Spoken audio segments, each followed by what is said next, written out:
Which is greater, the glory or the process? Even if I ease to glory with ease, the memory of the good old would be a tease. Is the journey greater than the finish? When I reach my goal, will the construction of it diminish? Hell, you say, this is hard, for this might be the best part. Better than the start of organizing and visualizing with heart. The eye in my mind searches to find the pieces to a puzzle. I can hear it, rather sleep it, I dream it. Now it's time to ball and hustle. Blueprints running through my mind, articulating detailed measure. Working hard is a privilege, not a pleasure, searching for my newfound treasure. I wish I may, I wish I might, preceded me nothing, get up and fight. Ah, now I'm in flight, almost at the end, I can feel the wind, see those 3 letters fin. Now that it is done, I long for the day sharp, hacking like an axe, chopping down each pillar of process. This is the day I can relax. But just one day, I cannot stay, my mind will not rest in ease. The trophy of glory is nice to have, but I'd rather roll up my sleeve. If one good thing I could ask God to grant me more workmanship, please. The glory is just another story, the work you put in is the key. The glory or the process, which is greater?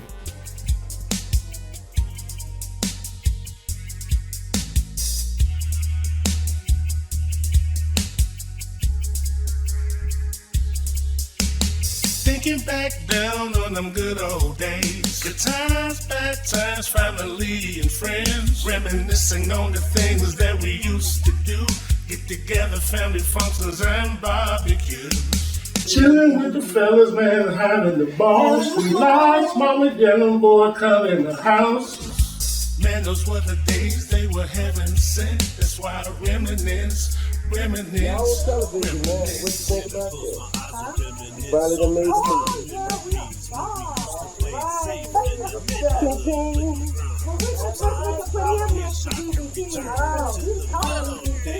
You are talking to your brother, Emmanuel G. McKinney. So I heard you was a good artist and you also played the guitar. So tell us about your talent.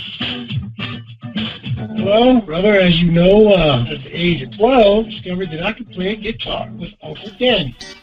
Hello, world.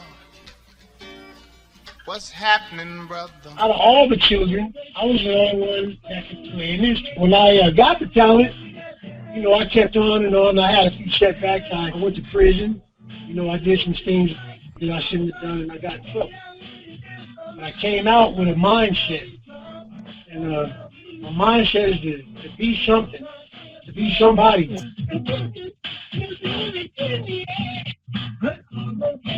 On the keyboard, bro. Okay. All right. And I kind of learned it from Uncle Paul.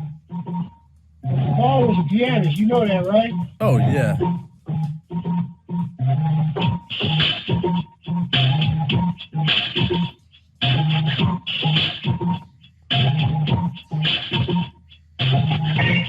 Any of our other family members have anything recorded, or he was the only one that had music recorded? Well, I think that he had something recorded, but I think Uncle Robbie had stuff because, as we well know, Uncle Robbie taught Danny and as well taught B.B. King how to play. Yeah, I heard about that. Yeah, that's what happened. And your grandmama was an actress. She was a star of a movie called The Soul of Nigga Charlie. I thank God for the times I thought I wasn't gonna make it. Upon my knees and prayer style, Lord please take it. When I was smiling at the world externally, I faked it, cause deep down inside I was burning with hate. What happened to the feeling of love for life? It faded. The price for selfishness ain't nothing nice, my soul to pay.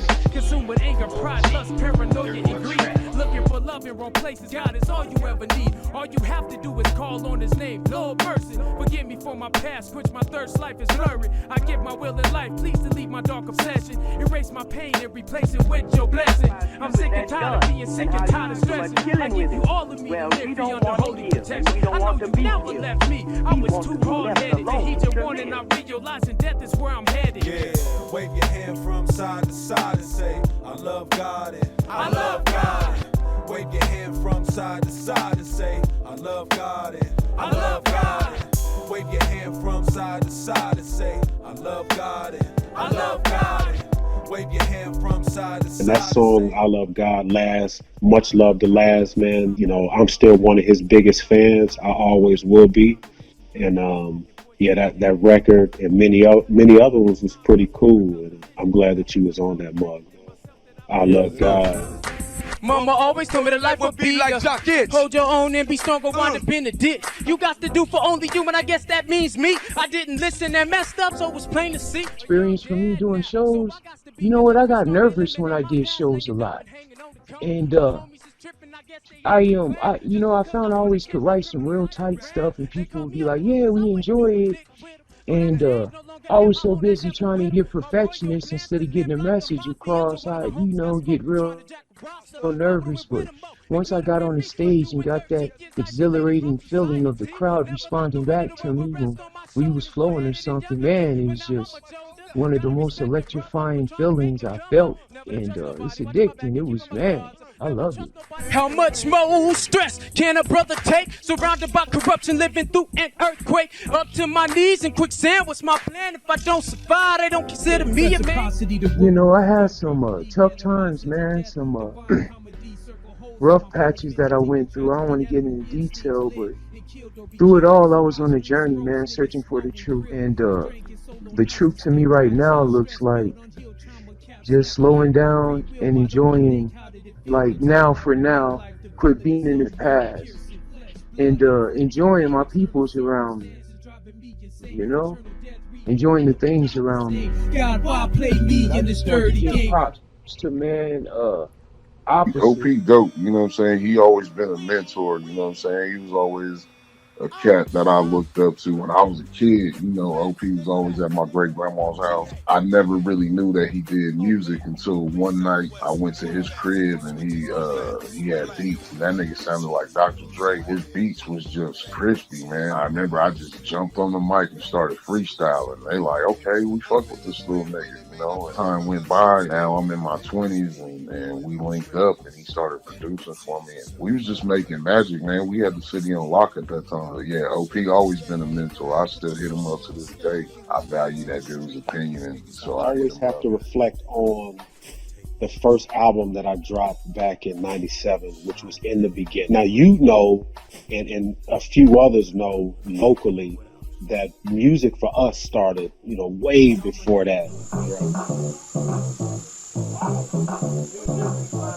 I still remember you and Laz because we were in a group together called the Dello Boys. Telly was the place that you wanted to be. The teachers are nice, as you can see. The beginning was a testimony of my life, but and I think it was a great artistry in terms of the lyrics and content behind it. But what happened was I was so influenced by the music as it was during that time, specifically, like Tupac, that era, that I believe the album just didn't do as well as it could have. And so when I reflect, I understand that I'm real enough today to just keep it real. I was pretty much copycatting and trying to be in that kind of genre as opposed to just being like just telling my story. Believe it or not, he was probably the first one that I seen real serious about it. And Black, Swindle, and Spade. They put me in the studio for the first time, a real live studio though. Niggas was used to being on the ciphers in the hood, drinking, smoking, and I always was like, yeah, he go hard, he can rap, but being in the studio, really recording, they put me up in Black, boy, put me in the studio for the first time. Swindle brother, Reggie. I'm always grateful for Swindle. Both he and I were in the trenches together, baby. We lived in Mexico. We toured in Mexico for like 6 months. Mm-hmm. And I know they stayed beyond because I was doing other stuff with my production. But Yeah, we did it big over there. We traveled all throughout Mexico, Mexico City, Mazatlan, Mexicali, Obregon, Hermosillo, and just sold out shows out there.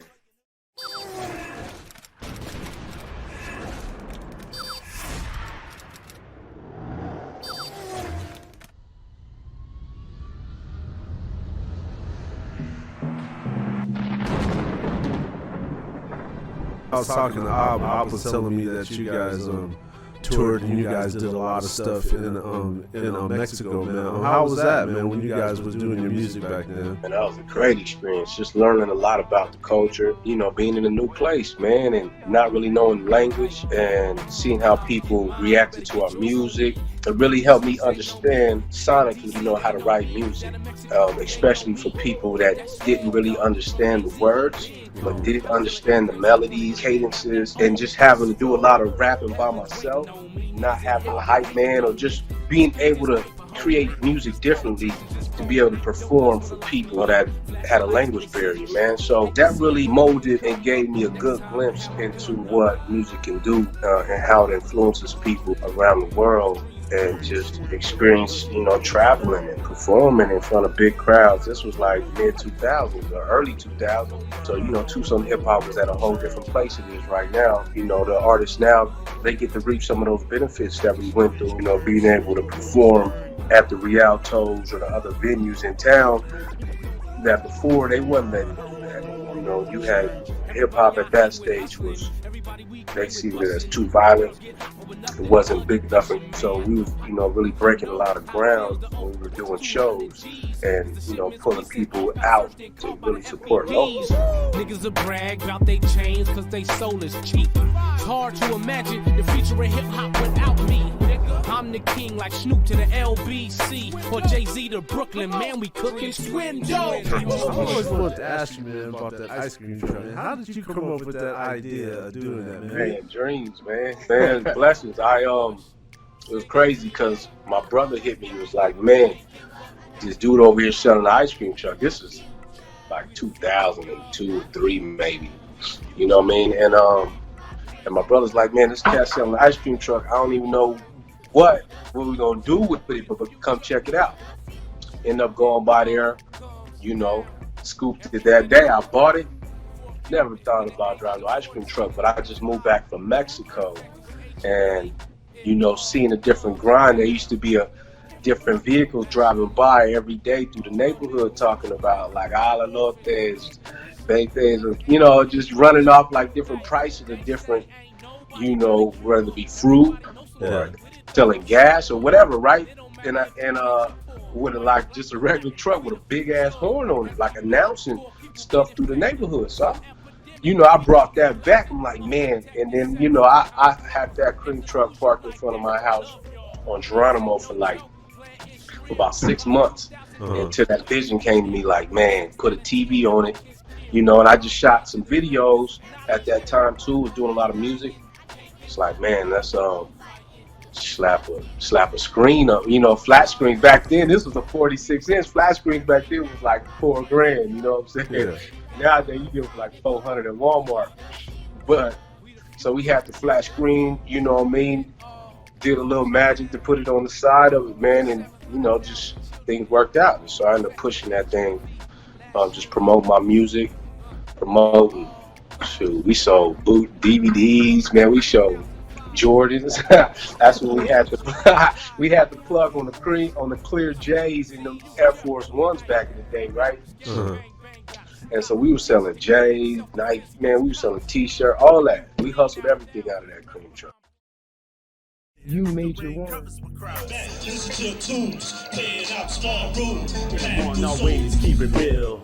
Dealing with negativity, made up stories others tell. Living in hell, trying to make it to heaven. Every day I think about my life as a roll of dice. Trying to hit a 7 or 11, wish for luck. Jackpot, young millionaire, pipe dream never come free. Everything has a price. Don't sell your soul, think twice. Pay attention and listen to the wise. That's been it, done that. Use your mind now to get knowledge is the key. We'll succeed. We'll succeed. Guys, consistency of always writing at a high level made me want to write at a high level. And it was a competition, but also it was a growing experience to make me really get into music. So I think without you guys and some of the other fellas in Tucson, the local writers I was writing with, wouldn't have influenced me to want to write as much as I do now.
In the 1980s,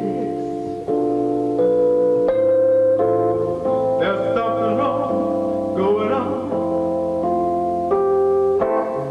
'cause I can feel it all down in my bones. I don't know what it is, but there is something shady in the 1980s.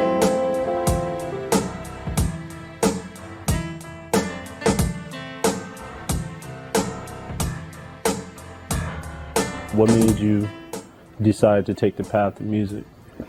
Well, music is kind of always been something that's been a part of my soul. I mean, my family and roots in church and that type of thing, going back to who knows when. Now drugs in my neighborhood, they always been around. The police always chasing folks down. People I don't know want my hard-earned money. Gas companies got me by the cojones in the 80s. I've tried a lot of other things. I went to school for a lot of other things, got paperwork for a lot of other things, but music is the only thing that I really, really want to do. Do I really wanna know? Now put your trust in God, get on the bus of life and just ride. And take a look around at what's going on all the time. I feel that if I'm going to spend a lifetime doing something, it took me a lifetime to come to this point. But since music is my soul and what I want to do, that's what I'm going to do. And as long as God keeps giving it to me like He give it to me, I'm going to do it. I can feel it in my bones. I don't know what it is, but there is something shady going on. Now when you watch TV, TV's watching you. The whole time the radiation's killing you. Air that you're breathing, food that we're eating. Something shady in the water that I'm drinking. In the 80s and the 90s, and here we go again in the new millennium. It's a mind game for my brain thing. Who's really running? Everybody doing the chicken wing, man. What was your inspiration?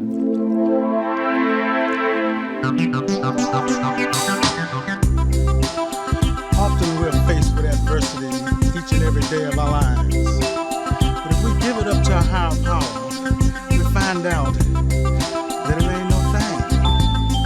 Matter of fact, it ain't nothing but a chicken wing. Chicken Wing is it's a spiritual song. It came together by an accident. Somebody just made a statement one day. I laughed about it. Over my years of being, I was out in the street and everything, but God has came into my life, so everything for me is spiritual. So Chicken Wing is basically, you give it up to higher power, God, whatever you want to call him, him or her, whatever it is to you. And don't worry about this madness that's going on. Just do the best you can do in your life. Hey, little pretty cutie pie, girl, you catch in my eye. I like the way your body moves. I fantasize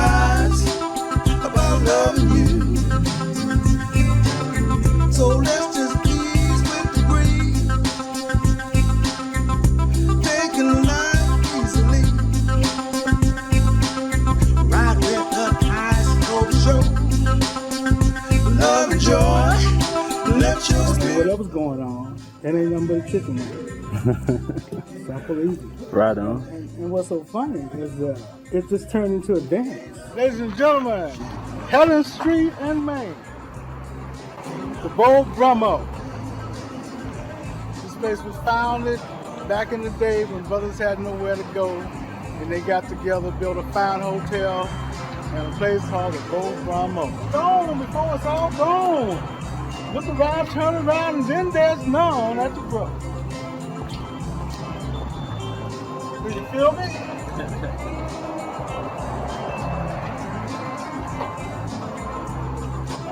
Now when I die, don't sing no sad song over me.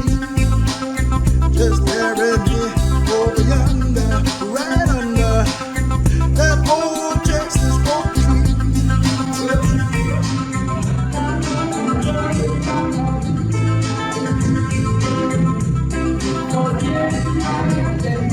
Papa Blue, that's my father-in-law, so you know, he's a pioneer. You know, he's the OG from Sugar Hill that paved the way for a lot of musicians out here, worked with a lot of musicians, and you know, like he say, keep it funky.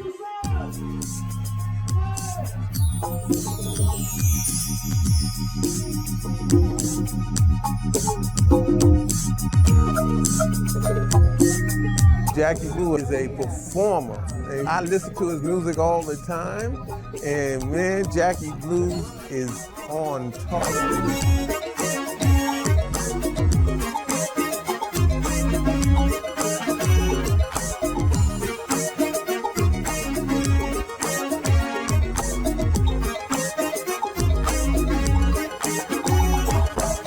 I'm from the west side, born and raised, but Sugar Hill is where I'm a real. Dancing in the park, day after dark, racing cars up and down the hill. Like a cat in my Cadillac, I'm gonna go and cause I'm cool like that. I got my guitar, I'm on the way. Yeah, baby, we gonna funk it up today. Like a race, way down Joe. Sugar Hill, Sugar Hill, Sugar Hill, Sugar Hill. I don't keep it real long. I'd do anything for my pops, man. Day one. He raised me, he taught me values, taught me morals, taught me how to give respect to give respect, taught me how to maneuver in this game, and he for sure taught me how to do this music. I remember when I was 5 years old on the stage with you and your band playing the guitar. To this day, everybody think I can play the guitar, but what they didn't know was Pops and the band would fall to the back, and I would go to the front at 5 years old with my guitar, and I wasn't even hooked up.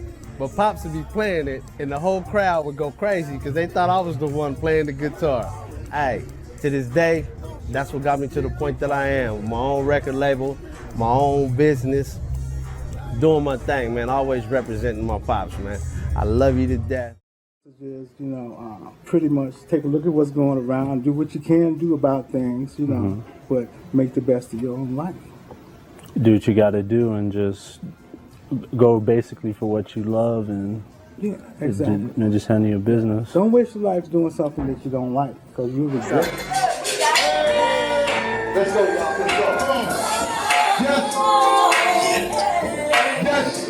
That's the family, and then it's definitely a shout out to the town. That track is definitely a shout out to to Tucson.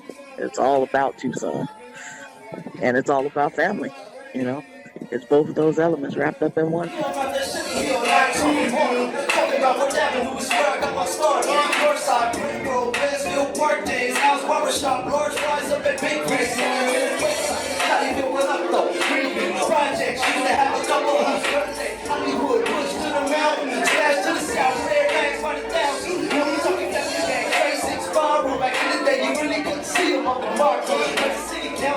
You can't stop me. 50 in that pride, I'm better past the swap me. You don't be the young gang.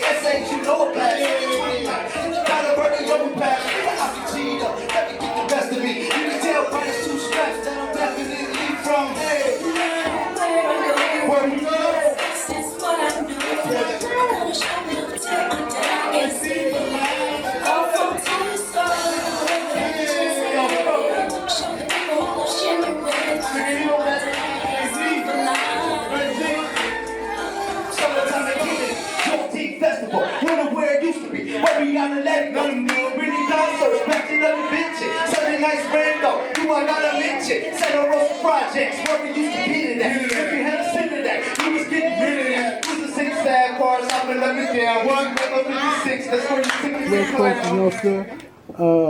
My son. I signed with Jason Terry from the NBA, you know what I'm saying, Region Records. You know, he was out here doing his thing and, you know, putting it down with a lot of major cats that's in the game. You know, he a blueprint to the city. Lil' Blue, the young vet. Gangsta nut. Dirty Yo. Rob Rowley. Yeah, it's the young vet. Roll a Chevy with a tech. Sound of my voice, known to get these bitches' panties wet. Hit them up and roll. I came home in 2004 and my homie was in the NBA. Him and one of my other homies was like my brother. They was trying to do the music thing.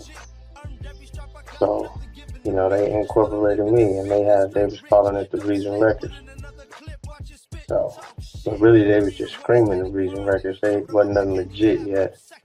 But, you know, with my mentality and how I get down, we had to make it legit. So, you know, we got a legit company and, you know, started getting legit producers, you know, going to legit studios, traveling around the country, you know, making it happen. And there rides the real Reason Records. With Jason Terry, he was the president, I was vice president. And he had a bunch of solo artists, including myself.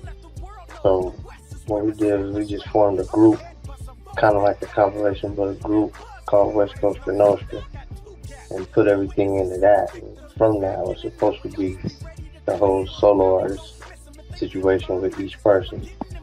But, you know, circumstances happened, and it went so far, and it just dissolved right around 2007.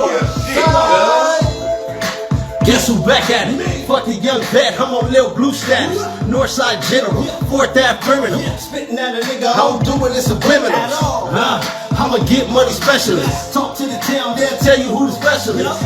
Cool working with Blue because he kind of had, you know what I'm saying, he kind of had already rubbed shoulders and kind of had a gauge on what motherfuckers is doing in the industry versus what niggas is doing who just rapping, you know what I'm saying? So he always had, you know what I'm saying, he always had some knowledge and shit, or just a take on it that, you know, he had been around it a little closer than other motherfuckers I had fucked with. We was at the studio one night, we was kind of doing our regular little shit, like we had, we linked up with this cat who had a studio by the U of A. He had like in his backyard, he had like a big ass storage, and he kind of turned that into a studio. It was like soundproof type shit, so we had kind of started fucking with that. And I think Fats had plugged us with that dude, so we was in there doing a track, and I think I was on a hook or something.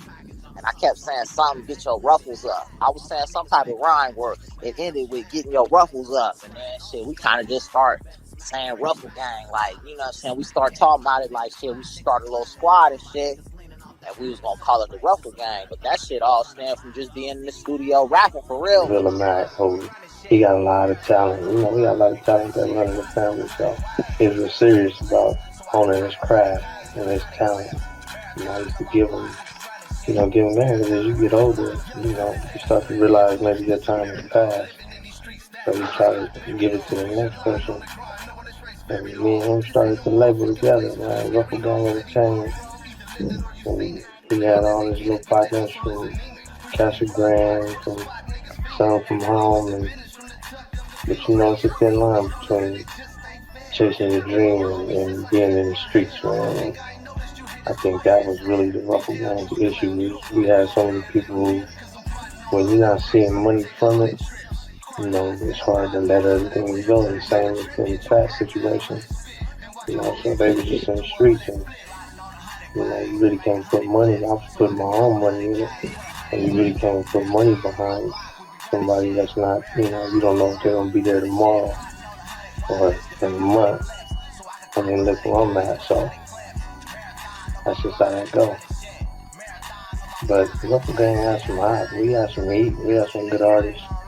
And we had some heat, man. We was making some traction, but You know, everybody got to be in it 100%. Everybody got to believe in the vision for the team as a whole. If you're not moving as a team, then you know things ain't gonna go the way you're supposed to do. You can't win. Hey! I like how this is going down, man. You know what I'm saying?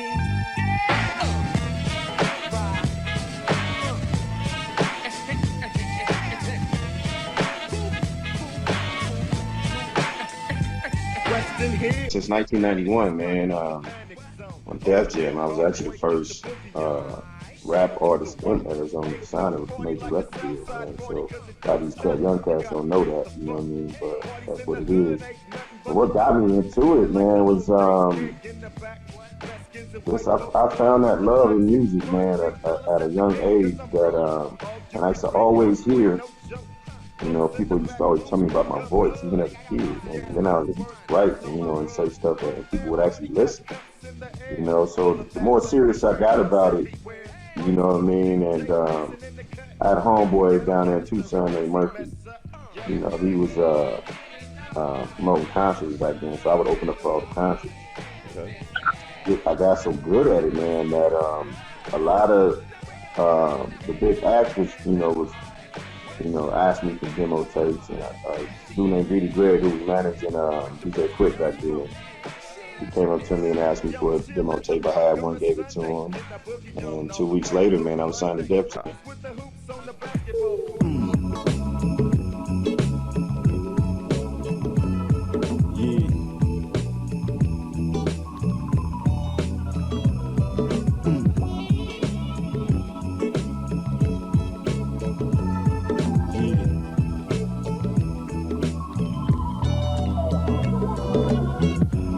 I wake up, it's Thanksgiving, cause I thank God I'm still living. Take a deep breath and sit at the edge of the bed and put both hands on my head. You know what? I didn't really get into trouble, man.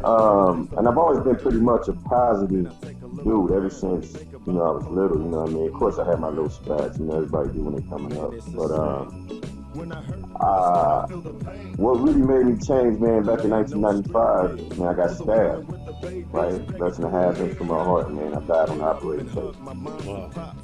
I mean, this was after, I signed the Def Jam in 91. So, man, really, and then 2 months later, I got in a car accident, man. I broke my neck in 3 places. So, through that little time, man, it really, I had to step back and like, man, God is trying to tell you something, brother. You know what I mean? So, and going through that whole little ordeal, I finally realized, like, man, you're blessed to be on this platform. You're blessed to have his voice and his ability to write stuff. Getting caught up in some kind of drought. Broke as a joke and can't bail the hell out. But soon as they get a little something to build on, they shove it in the next man's face, and that's wrong. One thing I want people to know and understand, and it's not just about, my journey, it's anybody's journey. Because all I used to hear, probably like the last 10 years, getting up there in age, or, maybe don't you think you should try something else now? That ain't going to work. Blah, blah, blah, blah, blah, all this stuff, right? And I'm one of these people that the more you tell me I can't do something, the more I'm going to try to do it. And I advise anybody out there that's listening, whatever your passion is, man, whatever your drive, your dream is, stick to it. Don't let nobody derail you from what your goals are and what you believe you can accomplish, man, because you're always gonna have those people that, because they didn't accomplish anything, and don't have the drive to keep continuing to try to do it, they don't want to see you succeed. So I went through all of that stuff, man, and I just knew deep down in my soul that, first of all, I think it was the great man up above that said, "Sugar, it wasn't your time back then." Yeah. You know what I mean? And now it is my time. So things don't always happen on our time, man. So, but if you give up, you'll never know. So, you know what I mean? You keep pushing.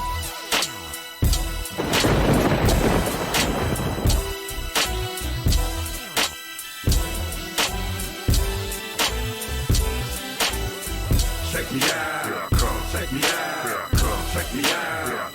I'm feeling them. Check me out, here I come. Check me out, here I come. Check me out, here I come. Straight killing them. Everybody's talking about who's the best rapper. So how long you been doing the independent thing? Like, when did you actually start your label and your pushing your I music? started Cactus Media Entertainment about 2 years ago. Before that, I had Night Stalker Entertainment. I just changed the name to Cactus Media. But I've been off of Def Jam, 10 years ago. They actually had me still locked in the contract for a long time.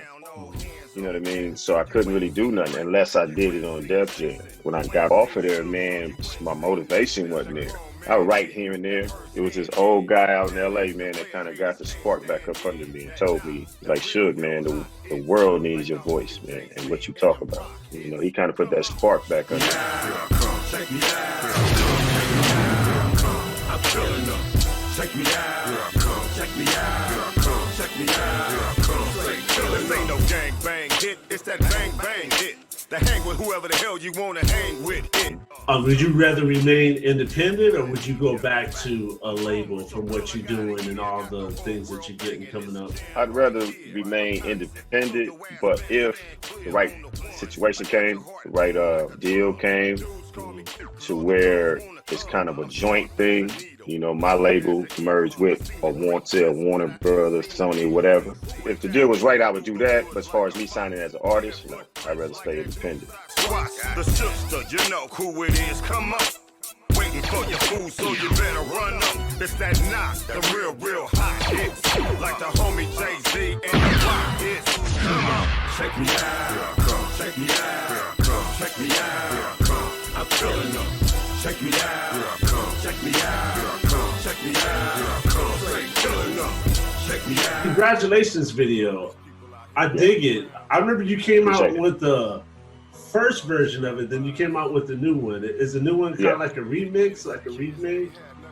No, it's the same song. It's just I wanted the video to be a little more, how should I say, just a little better. You know what I mean? A little more graphic. I think the first one was good, but I think the second one just gave a little bit more light to what is going on out there in the world and in these streets. Tiny at first, man, he was a little difficult, you know what I mean? But once he warmed up, man, he's a great dude, man. Yeah. It was actually an honor for me to work with the guy, you know what I mean? And be able to kind of hear his story, you know, and stuff like that. So and just talking to him, man, the dude is real. He's a real down to earth dude, you know what I mean? Real God fearing man. And so it was great working with him. But at first, yeah, it was a little, you know, he plays that role, you know. He brings Debo to the set, you know, and he tries that, you know, that bully stuff, man. But I don't go for that stuff. And he kind of after we warmed up, he was cool. Yeah. Man enough to pull the trigger, was scared as hell to fight. The kid that you killed had a whole life to live. Who the told you to take a life that God gives? Now somebody harms you, that different player. You gotta handle your business and talk to God in prayer. But taking the innocent, man, you gotta pay. Time's gonna get you one day. Congratulations.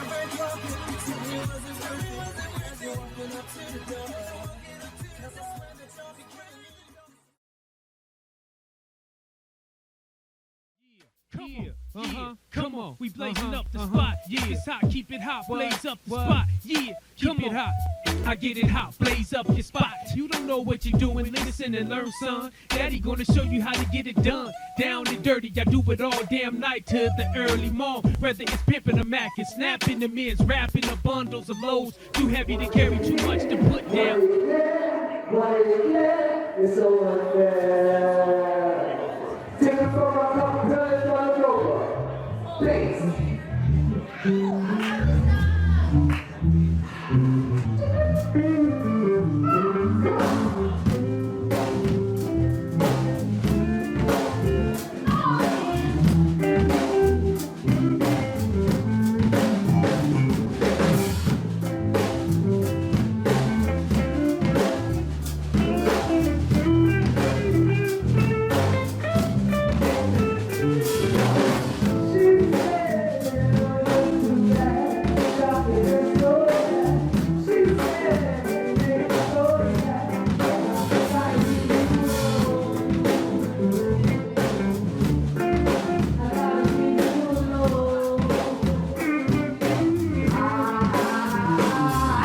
Children are the teachers. Children are the teachers. Respect them, you will learn. They'll respect you too. Children, they are teachers. Keep on respecting them, and you will learn. They are learning respect from you. Yeah, the children are the teachers.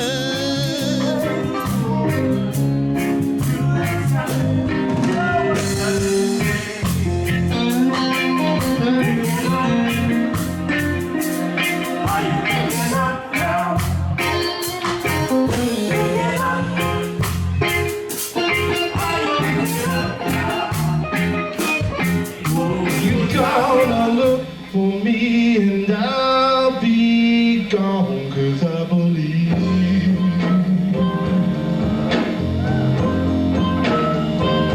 I said I believe right now. I said I believe to my soul. You trying to make a fool out of